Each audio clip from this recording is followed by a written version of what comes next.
नमस्कार, मैं हूं आपके साथ मयंक मिश्रा। तो देखिए, डोनाल्ड ट्रंप अब 5 देशों पर 100% टैरिफ लगाने जा रहे हैं और इन 5 देशों में भारत और चीन भी शामिल है। पहले मैं आपको बताऊं कि खबर क्या है, उसके बाद हम समझेंगे कि डोनाल्ड ट्रंप ये जो टैरिफ लगाने की बात कर रहे हैं, इसका असर क्या होने जा रहा है।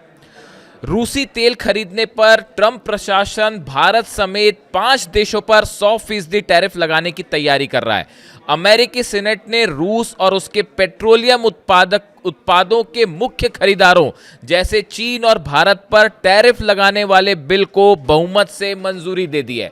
यानी सीनेट में यह बिल पास हो गया है, जो ये कह रहा है कि रूस से अगर आप तेल खरीद रहे हैं या पेट्रोलियम प्रोडक्ट खरीद रहे हैं, ऐसे 5 देश जो सबसे ज्यादा रूस का तेल और पेट्रोलियम प्रोडक्ट खरीद रहे हैं, इनके ऊपर यह टैरिफ लगाया जाएगा और यह सीनेट से पास हो गया है।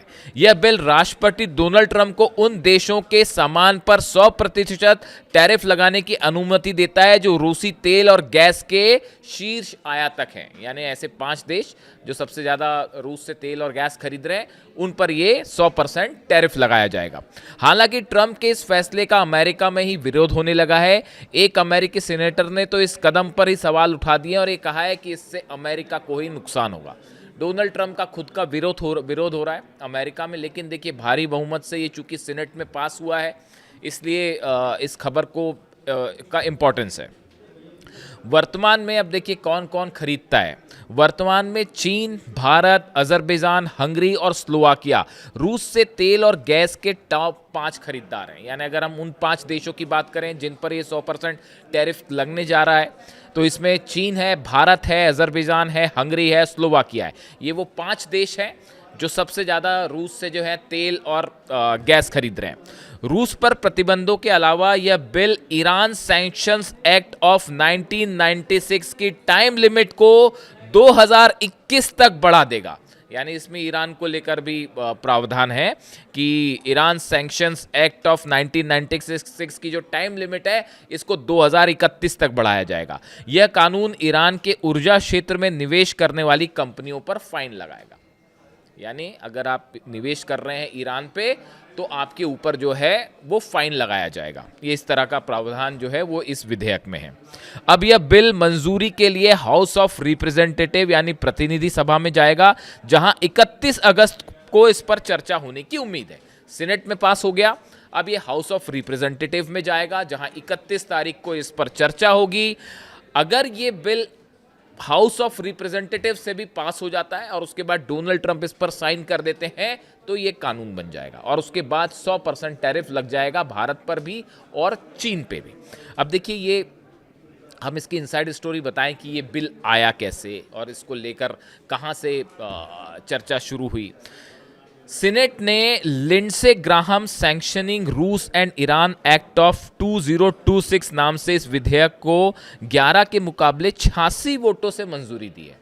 यानी आप देखिए, ये लिंडसे ग्राहम जिनकी हाल ही में मौत हुई, जिसको लेकर तमाम सवाल भी उठे कि ये मौत कैसे हुई है, जिसको लेकर कई थ्योरीज भी आए कि क्या ये मर्डर था, इस तरह की तमाम जो है बातें सामने आई। उन्होंने ही ये बिल को जो है इंट्रोड्यूस किया था। पिछले साल अप्रैल में लिंडसे ग्राहम और डेमोक्रेटिक सीनेटर रिचर्ड ब्लूमेंथल ने एक बिल पेश किया था, जिसमें रूस के तेल खरीदने वाले देशों पर 500% तक भारी भरकम टैरिफ लगाने का प्रस्ताव था।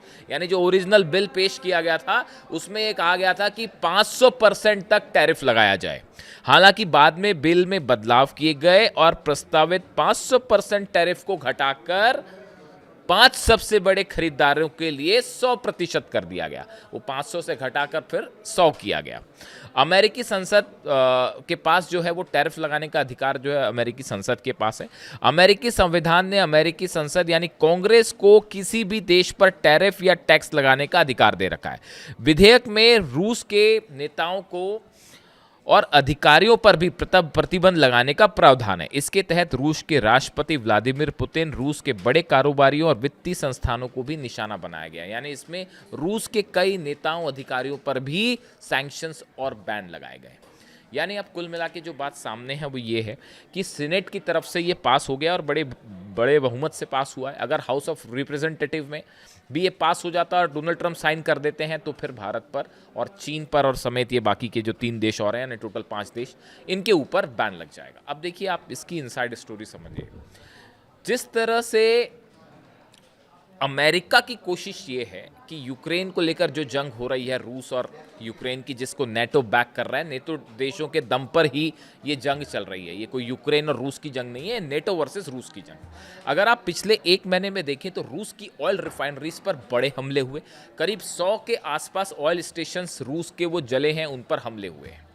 यहाँ पर साफ है स्ट्रैटेजी कि रूस के ऑयल को नुकसान पहुंचाया जाए, उसको जलाया जाए। इस स्ट्रैटेजी से यूक्रेन ने हमले किए हैं, जेलेंस्की ने हमले किए हैं और हथियार नेटो की तरफ से आ रहे हैं, ये बात साफ है। अब इसके अलावा रूस के ऑयल बिजनेस को रोकने का जो दूसरा तरीका है वो है ये टैरिफ, कि 100% टैरिफ लगा दिया जाए ताकि जो है वो रूस का तेल व्यापार, यानी यहाँ कोशिश है रूस के ऑयल व्यापार को ख़त्म करने की।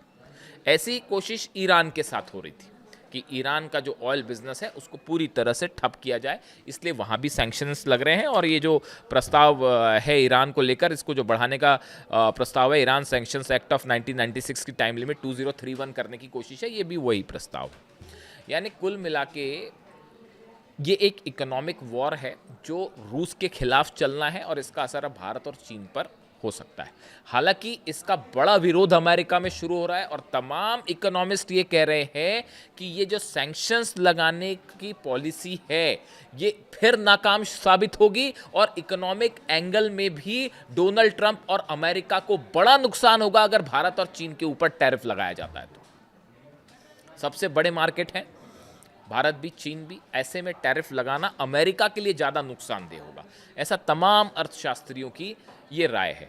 देखिए हाल ही में कुछ दिन पहले पुतिन का एक बयान आया था, रूस के राष्ट्रपति व्लादिमीर पुतिन का एक बयान आया था। मैंने अपने दर्शकों के साथ ये बात शेयर भी की थी। उन्होंने ये कहा था कि टैरिफ को लेके एक इकोनॉमिक कंपटीशन जो अमेरिका और चीन के बीच चल रहा है, असल में नंबर 1 बनने का, इसको अमेरिका एक इस तरह से एक हॉस्टाइल तरीके से लेता है और उसके लिए ये तमाम कोशिशें होती हैं कि इस पर बैन लगा दिया, चीन के जहाज़ों पर बैन लगा दिया, ईरान के जहाज़ पर बैन लगा दिया, रूस का तेल रोक दिया।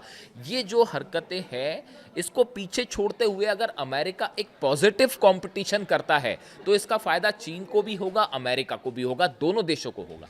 लेकिन आप जब नेगेटिव पॉलिसी अपनाते हैं कि यहाँ पर हमला कर दिया, इस पर सैंक्शन लगा दिया, इस व्यापार को रोक दिया, उस व्यापार को रोक दिया, तो इससे अर्थव्यवस्था को, पूरी दुनिया की अर्थव्यवस्था को नुकसान होता है और अमेरिका को ही ज़्यादा नुकसान होगा। ये रूस के राष्ट्रपति का कहना था, कुछ समय पहले उनका इस तरह से बयान आया था। तो देखिए अब ये नया प्रस्ताव जो है जो सेनेट में पास है, अब ये हाउस ऑफ रिप्रेजेंटेटिव में पास होता है और क्या वो कानून बनता है और क्या 100% टैरिफ लगाया जाएगा, ये अभी इसका इंतज़ार करना होगा जब ये डिस्कस होगा हाउस ऑफ रिप्रेजेंटेटिव में। जैसा कि बताया जा रहा है कि अगस्त के आखिरी में जो है इस पर चर्चा होगी हाउस ऑफ रिप्रेजेंटेटिव में, और अगर ये पास हो जाता है तो ये एक बड़े टैरिफ वॉर की शुरुआत माना जा रहा है और इसका बड़ा असर न सिर्फ भारत, चाइना और ये 5 देश बल्कि पूरी दुनिया की अर्थव्यवस्था पर पड़ना तय माना जा रहा है। इससे जुड़ा जो भी अपडेट होगा वो आप तक पहुंचाऊंगा। आपकी क्या राय है ज़रूर कमेंट करके बताएं। Thank you so much.